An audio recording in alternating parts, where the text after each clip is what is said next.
मनवा के तार छनका करे रतिया, न जाने कब होई तोहरा से बतिया।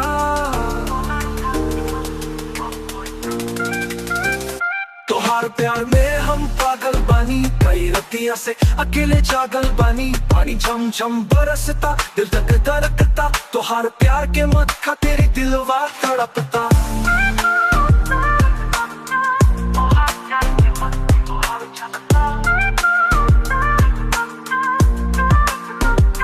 बिजुली के चमक में तोहार झलक बा, हमार सांस में तोहार महक बा। हमार जिंदगी में अपन खुशबू फैला दो, दे दो अपन मत प्यार के जोत जरा दो। मौसम गाता गीत दे दे जवाब गोरी, कब होई हमार तोहर